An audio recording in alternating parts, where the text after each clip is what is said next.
Anda sedang mendengarkan suara profetis dari para nabi, hambanya.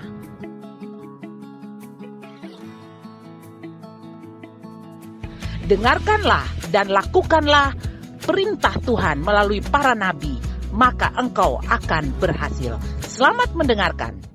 Shalom dan selamat pagi untuk kita semua. Saya bersyukur sekali bahwa kita sudah ada di minggu terakhir bulan April 2025. Sudah mau masuk bulan kelima dan Tuhan telah memberkati hidup kita semua. Kita sedang dibawa Tuhan khususnya di dalam jemaat Victory Life Community tentang bagaimana kita sedang menyiapkan diri dan mengalami hidup di zaman profetik ini. Dan beberapa bagian firman Tuhan sudah Tuhan ajarkan kepada kita berulang-ulang bagaimana kita dapat mengalami di dalam dunia ini, hidup di dalam kuasa profetik yang sudah Yesus kerjakan. Hari ini di dalam kuasa kematian, kuasa kebangkitannya. Nah Bapak Ibu, hari ini kita punya satu topik yang perlu kita renungkan dari Tuhan, yaitu dibangkitkan bersama Kristus untuk memerintah. Kita bersyukur bahwa kita dibangkitkan bersama Kristus. Iman kita luar biasa Bapak Ibu. Kita punya Tuhan yang hebat karena Dia membangkitkan kita bukan untuk kita hidup kalah, tapi untuk kita hidup berkuasa, memerintah, rise to Christ, rise with Christ to reigns. Jadi Tuhan bermaksud agar kita, umat yang telah ditebusnya dengan darah yang mahal begitu macam, untuk kita bisa memerintah. Jadi Bapak Ibu, kita merayakan Minggu Kebangkitan untuk mengingat bagaimana Tuhan kita Yesus telah menang atas dosa dan kematian. Kita setuju semua? Bahwa Yesus telah menang atas dosa dan kematian. Berarti kita tidak lagi perlu susah-susah untuk menebus dosa kita. Kita tidak perlu susah-susah untuk mencari hidup. Karena Yesus sudah memberikan kepada kita hidup dan bebas dari dosa. Hanya sekarang kita perlu satu, iman. Karena nanti kalau Tuhan datang, yang Dia cari itu bukan yang lain. Yang Dia cari itu bukan lu sekolah sampai di mana, tidak. Yang Dia cari itu lu punya simpan berapa, tidak. Yang Dia cari adakah iman di bumi. Karena Alkitab berkata hanya iman yang mengalahkan dunia. Bapak Ibu yang kekasih, kemenangannya menyingkapkan bagaimana Allah melihat kematian. Sekali lagi, Allah melihat kematian bukan sebagai sesuatu yang alami, tetapi sebagai musuh. Jadi kematian itu Allah tidak lihat, oh itu alami, wajarlah manusia harus mati, itu sudah wajar. Mati secara fisik, mati secara roh itu wajar, biar sudah kodong berdosa. No, ketika kita manusia itu jatuh di dalam dosa, maka Allah melihat, karena Allah yang memperkenalkan kata kematian kepada Adam, dan musuh membuat Adam harus mati. That's time, waktu itu Allah melihat bahwa kematian itu adalah musuh, sehingga Allah harus mengalahkan kematian. Ya, kenapa? Itu berarti kematian tidak pernah menjadi bagian dari rencana awal bagi umat manusia. Tuhan tidak pernah merencanakan kematian untuk kita. Pada mulanya Tuhan itu menempatkan Adam dan Hawa di Taman Eden. Betul ya? Jadi waktu Tuhan menciptakan Adam dan Hawa, Tuhan membuat Taman Eden yang indah dulu, semuanya udah prepare, everything is done, semua sudah ada, baru Tuhan menciptakan manusia. Dengan tujuan supaya tempat di mana telah Tuhan sediakan itu, semua kebutuhan mereka itu berlimpah-limpah di sana. Memberi mereka kekuasaan atas makhluk lain. Karena Tuhan bilang, kamu Adam berkuasalah dan taklukkanlah bumi ini. Bapak Ibu yang kekasih, dan juga di mana Adam dan Hawa setiap hari mereka berjalan dalam persekutuan dengan Tuhan. Kalau saya tidak salah, sejarah gereja ini sebenarnya mulai dibawa oleh Belanda. Saya bersyukur waktu saya usia 50 tahun saya mendapat hadiah keliling Eropa. Itu saya kumpul uang bisa tidak bisa. Ya, dan pemimpin saya yang langsung mengantar saya ke 6 negara dan kita lama di Belanda. Karena kita mau melihat bagaimana Injil itu keluar dari situ. Ada satu taman. Taman itu yang kita pergi lupa namanya. Tapi taman itu Bapak Ibu persis seperti di kitab Wahyu. Ada istana di tengah. Lalu di pinggir-pinggir istana itu tuh dikelilingi air semua. Dan di dalam situ tuh ada binatang-binatang yang berbahaya. Dan nanti kalau mau ke istana itu, yang di istana itu harus kasih turun seperti jembatan begitu. Baru kita pergi. Dan dikelilingi istana itu ada taman buah-buahan. Itu yang saya membayangkan, oh itu yang Tuhan bilang dari takhta Allah tuh mengalir air kehidupan. Lalu ada pohon-pohon yang 12 kali setahun berbuah. Itu yang saya lihat secara fisik, yang miniatur aja saya sudah bayangkan betapa indahnya surga itu. Bunga-bunganya, tenang, teduh, kita bisa dengar kicau. Punya bagus lagi. Rasanya surga itu. Nah, itu seperti begitulah Taman Eden. Jadi Tuhan sudah menyiapkan semua kebutuhan kita. Tidak ada kekurangan apa-apa untuk Adam dan Hawa. Lalu Tuhan berjalan bersama-sama dengan mereka. Mereka tidak kekurangan apapun. Tidak ada penyakit, Bapak Ibu. Tidak ada kerusakan. Bahkan tidak ada ketakutan dan semua. Tidak ada kekurangan apapun. Sempurna. Itu yang Tuhan ciptakan manusia untuk hidup seperti itu. Sehingga pada waktu manusia jatuh di dalam dosa, Tuhan lihat bahwa kematian itu adalah musuh. Keinginan Tuhan bagi kita saat ini sama-sama masih dapat dilihat. Karena Tuhan mau kita juga tetap hidup di dalam berkat Tuhan. Tidak pernah ada Tuhan mau kita susah tuh gak ada. Tidak pernah ada. Masa Tuhan bikin kita susah, gak ada. Ya, kita orang tua aja biar kita tidak sekolah, yang penting anak sekolah. Ya kan? Kita orang tua aja biar kita gak ganti baju, yang penting anak ganti baju. Nah, tidak mungkinlah Tuhan kasih kita susah, Tuhan kasih kita penyakit, Tuhan kasih kita penderitaan, Tuhan tidak mungkin itu. That is not from God. Itu bukan dari Tuhan, Bapak Ibu. Keinginan Tuhan bagi kita saat ini masih sama dan dapat dilihat dalam 3 Yohanes 1 ayat 12. Saudara-saudara, mari kita baca sama-sama. Saudaraku yang kekasih, aku berdoa semoga engkau baik-baik dan sehat-sehat saja dalam segala sesuatu, sama seperti jiwamu baik-baik saja. Jadi hati Tuhan itu selalu ingin kita hidup dalam kebebasan, kesehatan, keutuhan, apalagi Bapak Ibu.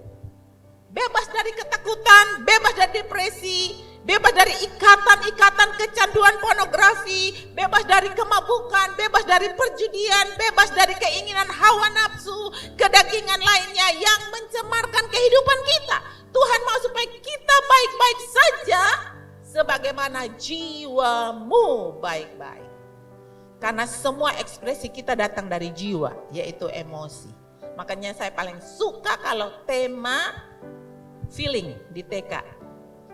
Saya paling suka itu tema. Karena tiap hari saya latih dong bagaimana dong marah. Emosinya dikeluarkan lalu kita bilang that's angry.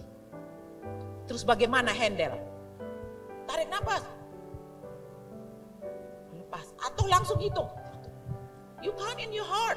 Hitung sampai 100, tenang, calm down. Cuman hanya 3 minggu jadi gak enak, mestinya setengah semester gitu ya. Kenapa? Karena ekspresi kita semua itu datang dari jiwa kita.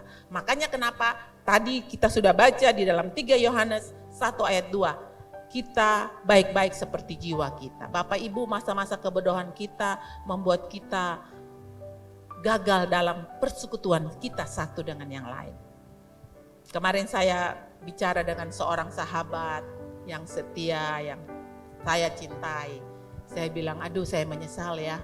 Masa-masa kebodohan kita ini membuat kita saling curiga, saling tidak mengasihi satu dengan yang lain.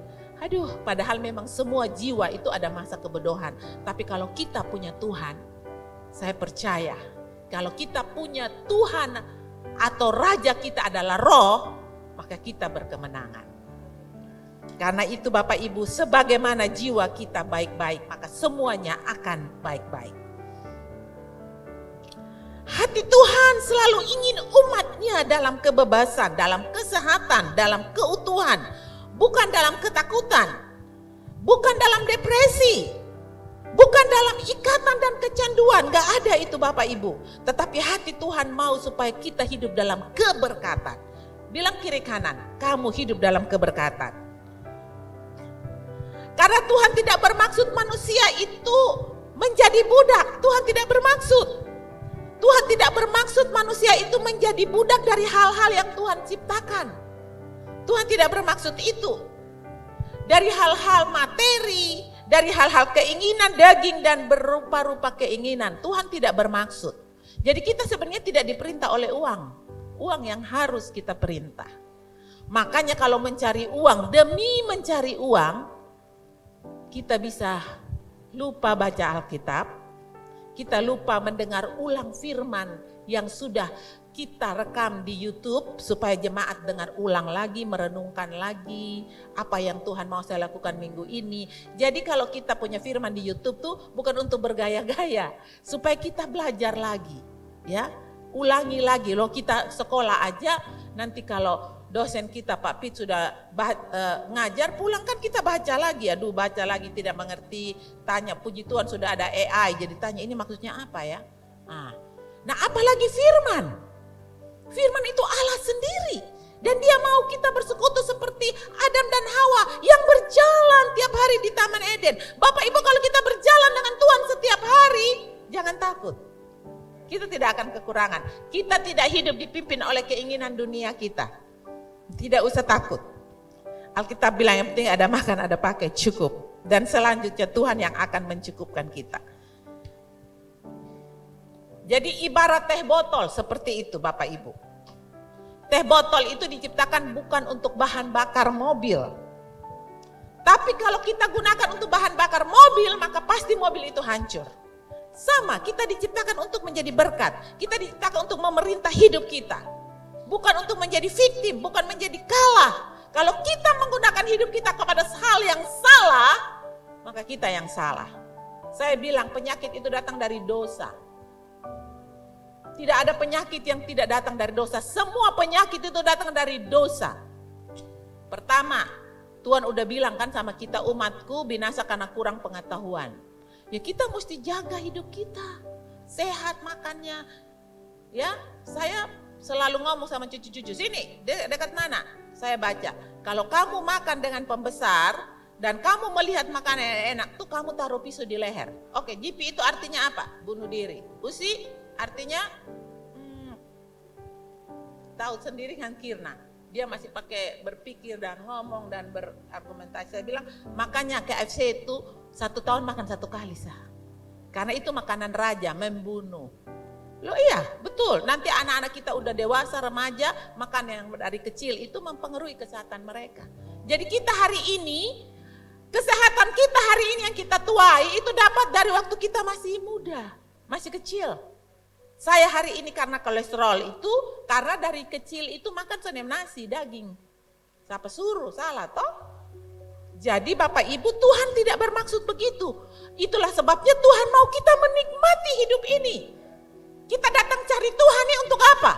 Ayo, untuk supaya orang tahu kita beragama? No, supaya kita mendengar apa arahan Tuhan dan kita berjalan bersama Tuhan selama minggu ini. Dan kalau kita ada bersama Tuhan, tidak ada yang dapat mengalahkan kita. Jika Allah di pihakku, siapa yang dapat mengalahkanku? Itulah sebabnya mari kita mempergunakan hidup kita baik-baik. Jangan seperti yang setan rencanakan, tapi seperti yang Tuhan rencanakan. Kenapa? Karena Dia ingin menguasai kita dan menghancurkan kehidupan kita. Jadi apa yang salah di sini Bapak Ibu? Salah apabila kita dikuasai semua itu. Kita diciptakan menguasai dan menggunakan itu semua untuk kebaikan kita dan kemuliaan Tuhan. Jadi semua yang sudah Tuhan ciptakan ini kita bisa raih, kita bisa dapat, tapi tujuannya satu, untuk kemuliaan Tuhan. Tapi kalau tujuannya untuk kesombongan kita, keangkuhan kita, supaya orang tahu kita berhasil, supaya orang tahu kita berpendidikan, supaya orang tahu kita tuh ada punya, jangan harap, berarti kita sudah menjadi budak. Tetapi apa yang kita mau raih ini semua hanya untuk kemuliaan Tuhan, supaya nama Tuhan dipermuliakan. Sekali lagi, kematian datang karena dosa. Ya, kematian datang karena. Mari kita baca Roma 5 ayat 17. Karena dosa satu orang, maut telah berkuasa melalui satu orang itu. Jadi kita semuanya berdosa gara-gara Adam berdosa. Makanya walaupun kita tidak melakukan dosa, tetapi waktu benih dosa itu sudah ada di dalam kandungan ibu kita, yaitu waktu kita lahir. Jadi kita sudah termasuk dosa. Dosa satu orang. Jadi ketika itu manusia terpisah dari Tuhan dan kematian memasuki dunia. Jadi waktu Adam berdosa, kematian datang. Karena Tuhan sudah bilang di Taman Eden, kalau kamu makan buah ini kamu pasti mati. Makanya waktu dia makan langsung kematian datang. Nah, waktu kematian datang Tuhan lihat ini musuh yang perlu dikalahkan. Bapak Ibu, bukan hanya kematian fisik tetapi juga kematian rohani.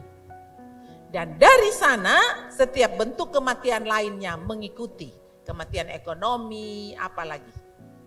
Kematian masa depan, segala macam kematian itu mengikuti kita. Kematian apa? Hubungan persaudaraan, ya kakak adik kandung bisa berkelahi, terus, ya kan? Apalagi kematian hubungan itu paling parah.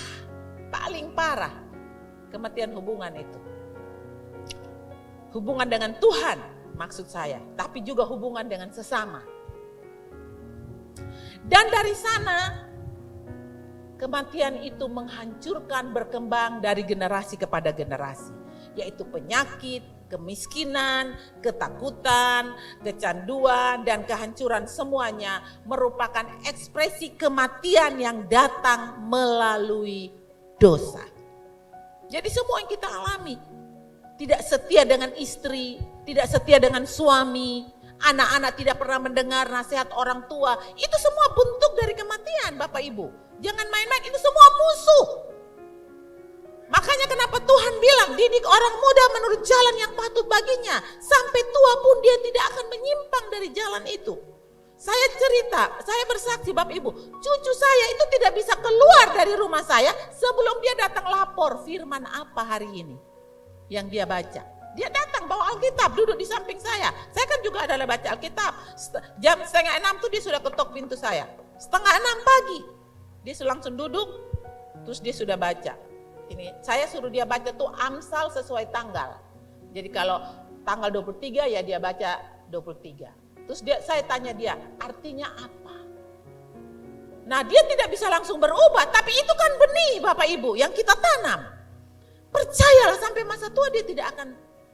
Karena saya melihat itu dari anak-anak kandung saya sendiri. Hidup susah, mau pergi doa, kotong pegang sendong koko, ya, gendong.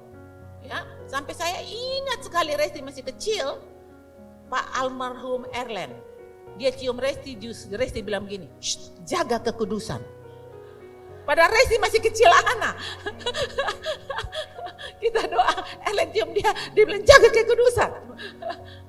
Bapak Ibu benar, jadi mari kita jangan biarkan dosa merajalela. Dosa sudah dikalahkan oleh Tuhan kita Yesus Kristus. Penyakit, kemiskinan, kutukan, kebodohan semua sudah dikalahkan. Roma 6 ayat 23 berkata kepada kita, upah dosa itu adalah maut. Dosa selalu menuntut pembayaran dan karena Tuhan adil, dosa tidak bisa begitu saja diabaikan. Karena dosa selalu menuntut pembayaran. Tuhan adil, Tuhan bilang enggak, ini tidak bisa diabaikan. Saya harus turun tangan. Tuhan sendiri. Tetapi manusia karena bangkrut. Tetapi manusia karena bangkrut, karena dosa, tidak memiliki cara untuk membayar harganya sendiri. Dia bangkrut karena dosa. Jadi dosa datang, manusia bangkrut. Lalu manusia tidak bisa bayar untuk dosanya. Karena manusia tidak bisa bayar untuk dosanya, maka Bapak Ibu yang terkasih, dunia tempat kita hidup saat ini rusak. Itulah sebabnya dunia harus diselamatkan oleh Tuhan. Kita bersyukur kita punya Tuhan yang hidup, yang menyelamatkan dunia. Kita tidak punya Tuhan yang mati seperti yang lain. Ya, tidak. Ya, saya lihat saja Bapak Ibu, mereka punya ajaran-ajaran tuh luar biasa. Padahal Tuhan bilang orang benar sayang binatang toh. Kemarin teman saya datang ke rumah bawa anaknya, kan dia pakai jilbab. Jose, anjing kecil, dia datang pegang. Yara, nih baby dog. Yara juga ame kepeluk, dua bermain. Beb teman dari atas bilang, Yara jangan. Itu bilang, aduh Bu Melsia si Jose tuh kasih Yara baby. Ya udah Yara nanti sama Bunda mandi pasir ya. Kita bilang apa nanti Tuhan yang selamatkan. Ya, tapi kita bersyukur kita punya Tuhan ya. Tidak ada haram-haram. Ya toh? Kan Tuhan bilang anak singa akan bermain dengan anak-anak nanti. Ya toh? Tidak ada. Kita bersyukur sekali tidak ada yang haram. Tuhan menguduskan semua makanan, Alkitab bilang. Segala sesuatu yang dikuduskan oleh Tuhan itu tidak ada yang haram. Yang haram itu hanya mulut yang kebeta begini, yang suka mengeluh. Nah itu haram, bertobat.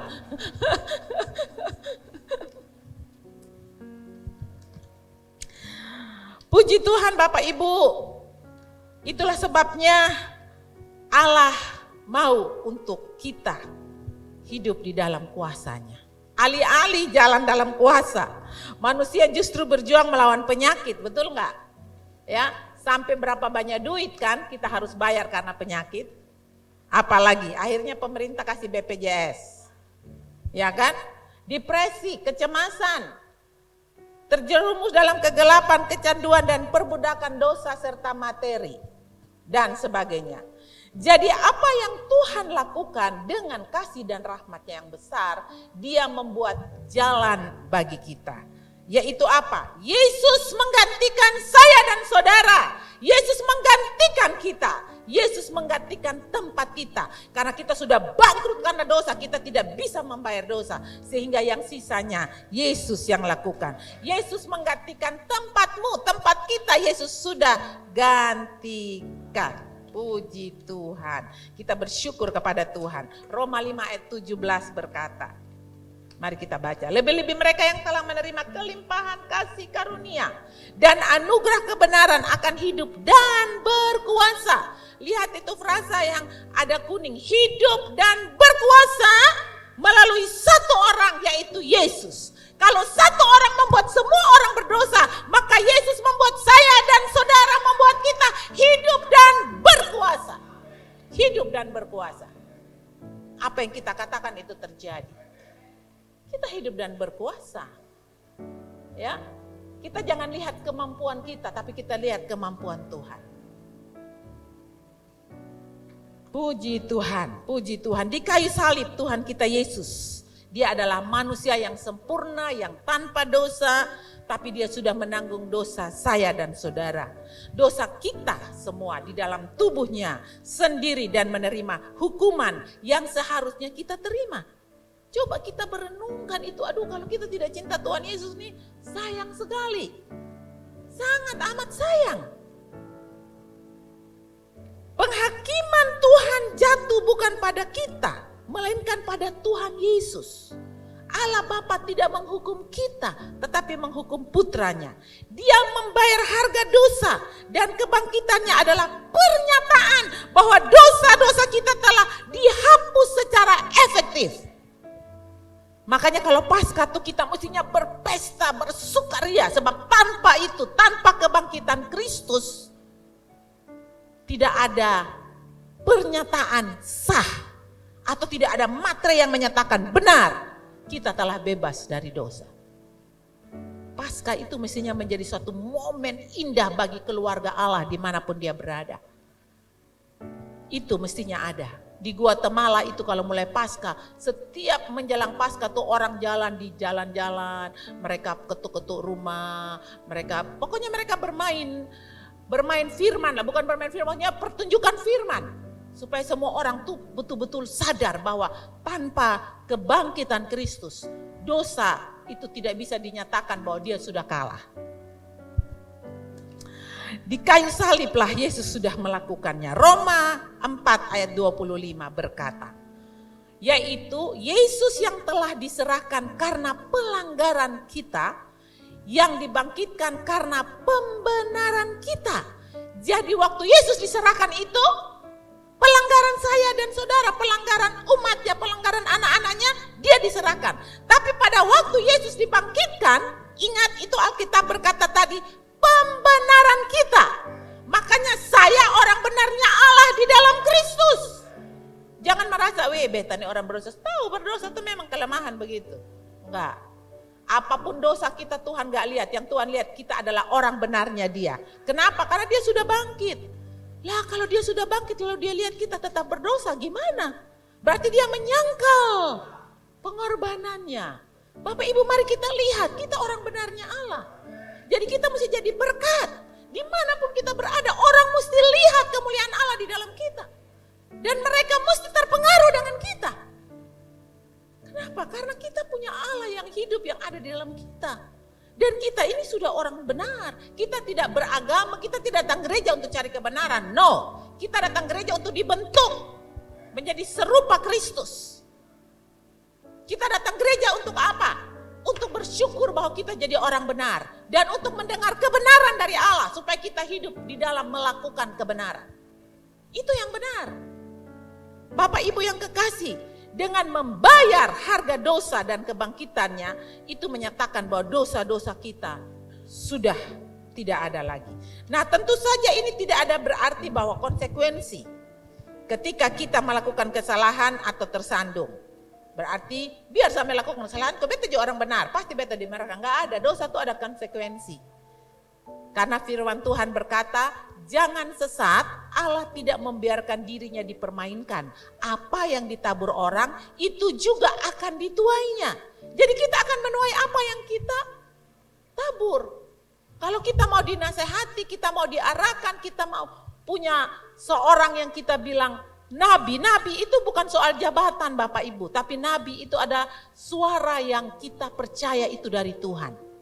Nah siapa yang saudara percaya bahwa yang dia sampaikan firman itu dari Tuhan? Kalau saudara hanya datang gereja lalu tidak mau mendengar bahwa itu dari Tuhan, kita rugi.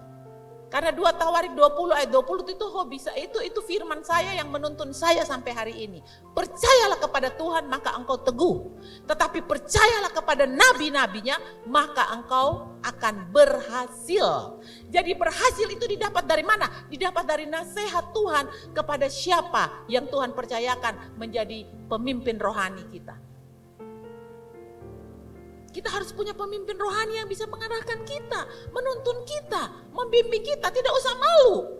Kalau kita punya masalah datang aja, Kak, beta begini, kemana ya di penjara ya. Saudara dibilang, kita tanya langsung Tuhan, ngapain tanya dong, kau dong manusia. Oke, silakan. Tapi ingat, Tuhan yang mengangkat, bukan manusia yang mengangkat. Itulah sebabnya Bapak Ibu, mari Bapak Ibu, kita betul-betul memperhatikan hal ini. Kita baca bahwa kita sudah dibenarkan.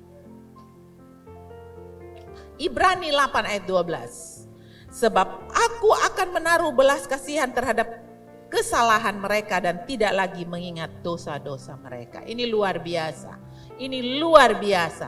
Tuhan tidak pernah ingat dosa saya dan saudara. Hari ini kita berdosa minta ampun, besok hari itu juga Tuhan lupa. Tapi kalau manusia kita, kemarin ada Mas Park beta ketemu lu muka asam, toy selalu. Iya, itu manusia, tetapi Tuhan enggak. Begitu kita minta ampun, beres. Sana ada. Kalau Ibu Melse seni suka sembunyi-sembunyi. Ibu Melse seni mau tapi di belakang ngomong-ngomong sonde. Lu salah be mantah hantam selalu. Lu ini begini gini. Tapi beta seni mau simpan. Lu mau terima, san mau terima ya sudah, itulah saya. Betul. Tapi untuk duduk bawa omong di belakang-belakang tidak akan. No. Makanya 61 seperti 16 toh.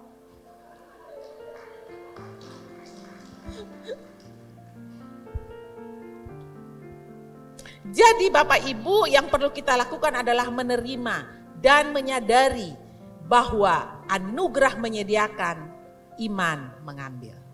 Yang perlu kita sadari dan kita menerima adalah anugerah menyediakan, iman mengambil. Jadi tanpa iman kita, jadi iman itu adalah tangan untuk ambil. Jadi kalau Sani punya iman, Sani bisa ambil itu anugerah. Makanya Yesus bilang kalau dia datang dia akan cari adakah iman di bumi. Karena dunia ini sudah kacau. Dunia ini sudah parah sekali. Bayangkan. Betul Bapak Ibu. Wih, saya mulai kuliah S2 komunikasi tentang digital ini baru saya, wih ternyata kita nih sudah jauh sekali ya. Kita sudah hidup di zaman digital nih. Wih ngeri sekali. Wih ngeri. Ngeri, sangat ngeri Bapak Ibu. Sangat mengerikan. Betul Bapak Ibu, sangat mengerikan. Jadi beta juga heran kenapa don ciptakan itu digital komputer, don ciptakan itu smartphone, sedangkan dong keluarga sana pakai, kotong yang pakai. Hati-hati, benar. Sekarang di Australia sudah ditetapkan tidak boleh lagi pakai pelajaran dalam smartphone. Baru saja yang kemarin saya pergi. Berbahaya, sangat berbahaya. Sekolah-sekolah Kristen close down. Tidak ada lagi pakai begitu. Kalau mau pakai, silakan orang tua membayar laptop yang punya sekolah yang diprogramkan khusus untuk pelajaran. Gak ada mau pergi di mana-mana, gak ada. Tidak pinjam bapak punya bawa pulang, bawa datang ke buka begini teh. Ada segala macam, tidak. Karena betul dunia ini sudah hancur Bapak. Kalau Bapak Ibu lihat dunia ini sudah hancur. Dan dia sedang mencari pengikut-pengikutnya untuk bersama-sama hidup dalam kehancuran. Padahal kita harus percaya bahwa Tuhan sudah membayar dosa. Jadi meskipun gratis bagi kita itu bukan berarti harganya murah. Gratis karena kita tidak bisa bayar.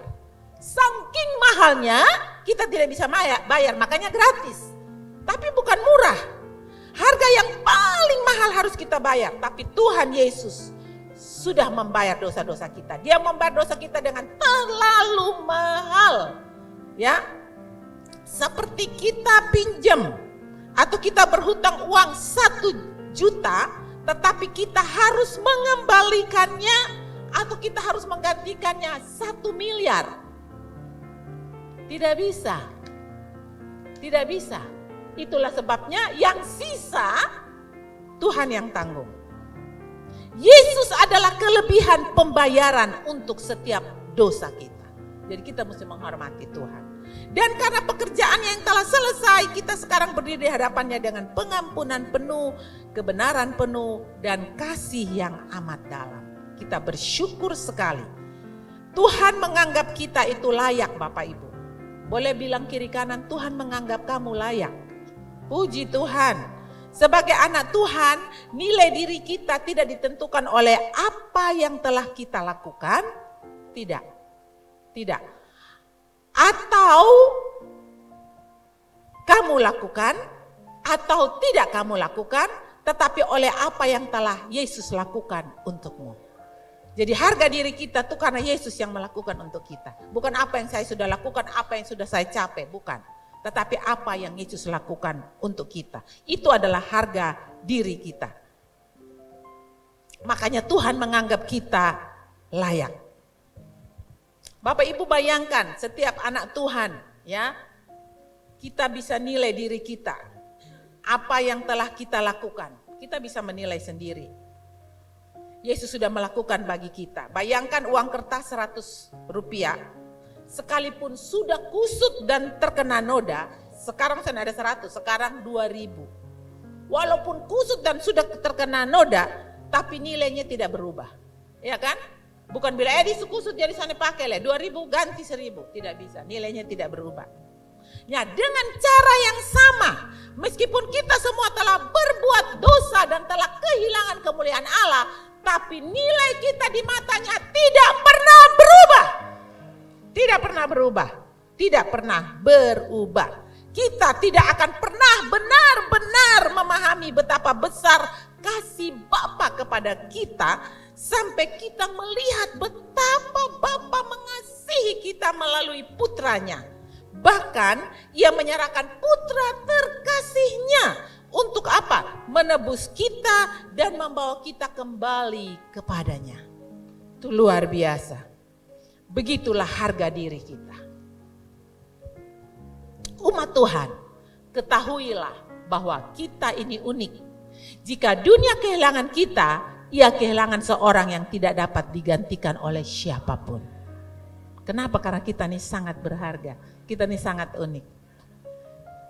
Jadi jaga kesehatan supaya dunia jangan cepat-cepat mematikan kita. Kita umur panjang, kita sehat-sehat, kita baik-baik. Kenapa? Karena kita ini unik dan berharga. Kita telah disiapkan Tuhan untuk hidup memerintah di dunia ini. Berkuasa atas ikan-ikan di laut, burung-burung di udara, berkuasa atas dompet kita, berkuasa atas ATM kita, berkuasa atas kesehatan kita, apa saja. Tuhan sangat begitu melihat harga diri kita berharga. Kamu lebih berharga daripada burung-burung di udara yang diberi makan oleh Bapamu yang di surga. Matius 6 ayat 26-34 berkata demikian.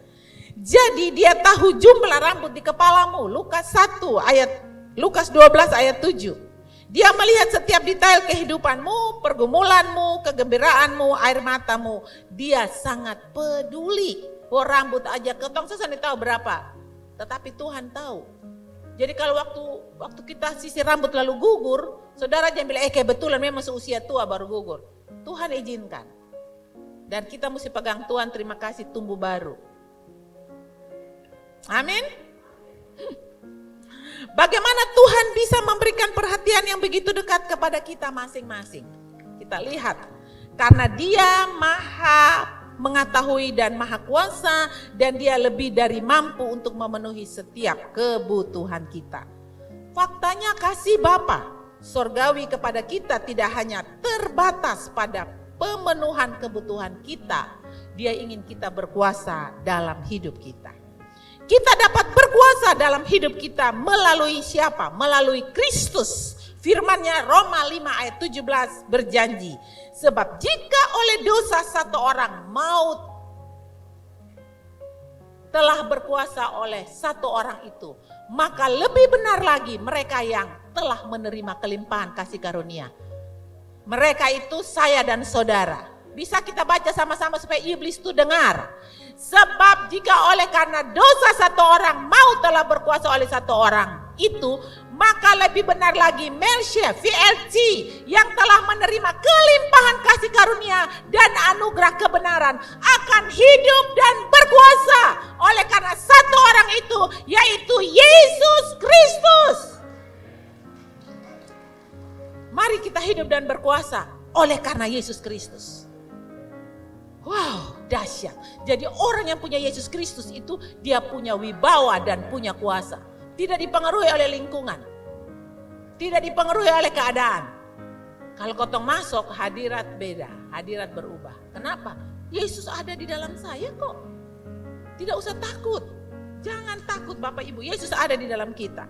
Paulus dengan indah menangkap Injil ini, kabar baik dalam satu ayat. Jika dosa mendatangkan kematian melalui satu orang, kini kita menerima kehidupan dan kemenangan melalui orang lain, yaitu Tuhan Yesus Kristus.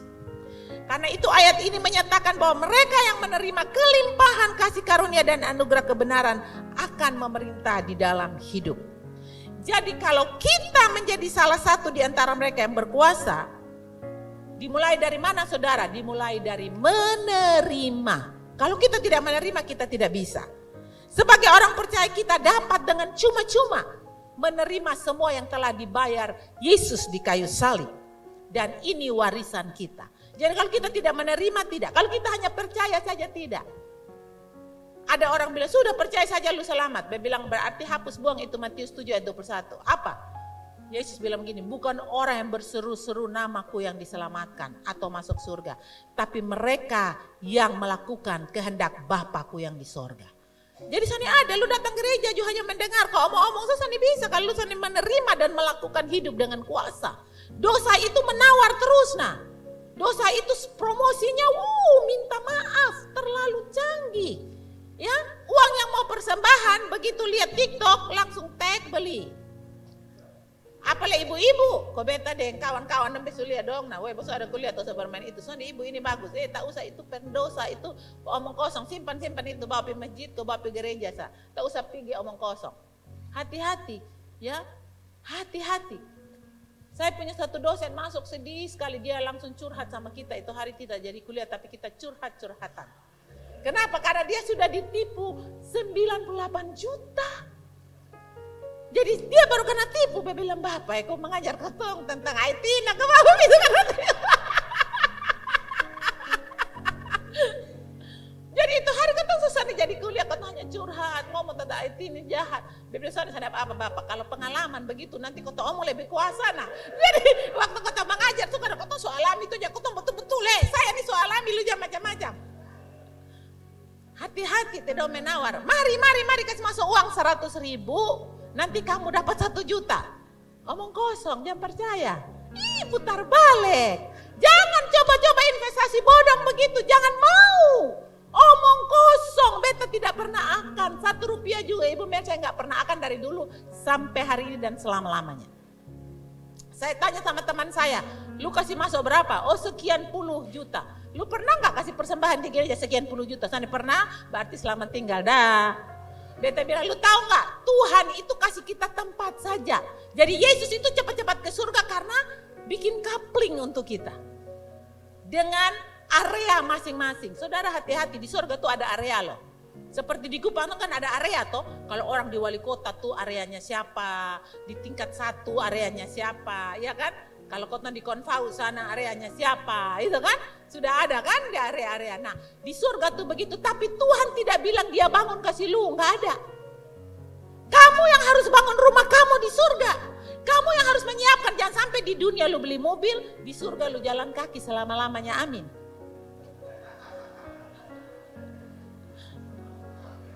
Tidak ada. Lu yang harus bangun rumah. Beta bilang, aduh beta datang di sini di Konfau. Beta rumah orang datang nih seperti di kampung. Betul-betul duduk enak di bawah rumah kayu. Berarti beta disuruh sana ada rumah sonde. Beta sana mau, ya Tuhan aku tahu. Saya tidak mau. Jadi beta tuh Bapak Ibu dapat berkat dari mana tuh beta sembunyi. Hanya untuk apa? Untuk bawa persembahan.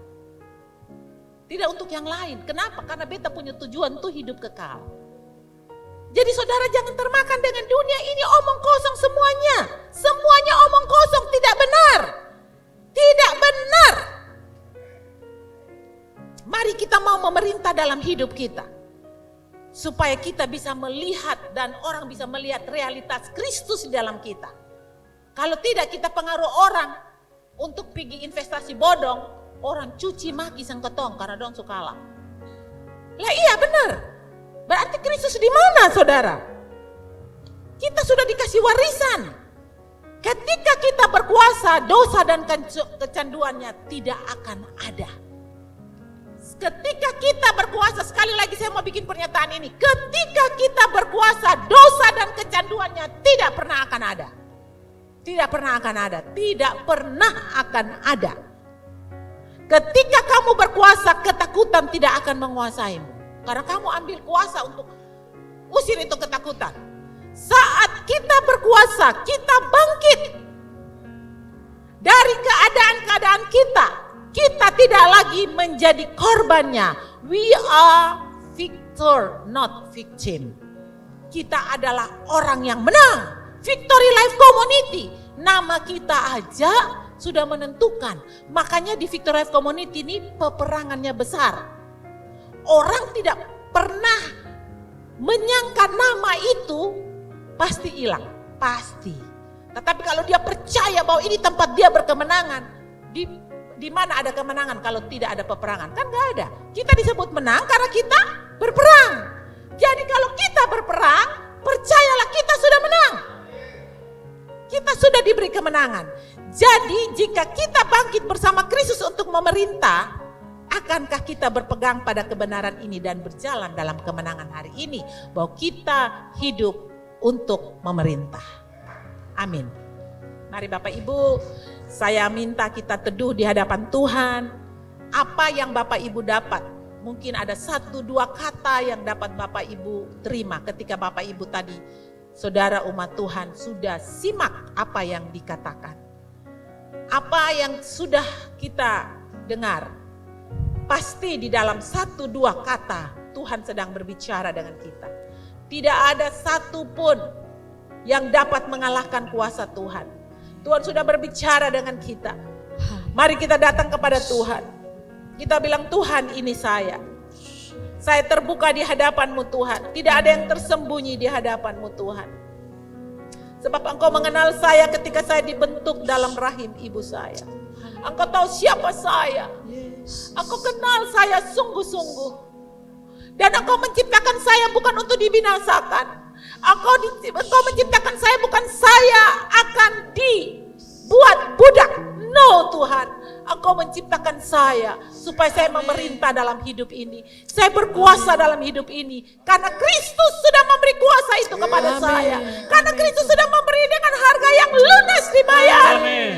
Karena itu saya mau katakan, anugerah menyediakan, iman mengambil. Kami Victory Life Community mengambil kemenangan. Kami mengambil kuasa. Kami bisa memerintah hidup kami. Kami tidak mau menjadi orang-orang yang kalah di dunia ini. Hai dunia, engkau sudah kalah. Karena Kristus kita sudah bangkit. Kristus kami sudah memberi kemenangan itu kepada kami. Kami menghormati Engkau Tuhan. Kami ada di sini Tuhan, karena Engkau yang telah membeli kami. Engkau yang telah memisahkan kami dari dunia. Engkau memisahkan kami untuk kami menjadi orang-orang benar-Mu. Yang dibenarkan karena Kristus. Dan Kristus yang ada di dalam kami harus kami ekspresikan dalam kehidupan kami setiap hari. Karena di mana kami berada, Kristus berada. Karena itu kami akan dilindungi daripada dunia yang jahat. Kami akan dilindungi dari pengaruh-pengaruh yang jahat. Kami justru membawa pengaruh Kristus bagi dunia ini. Karena dunia sudah ditaklukkan dalam Kristus. Engkau Raja mulia, Engkau agung, Engkau sempurna.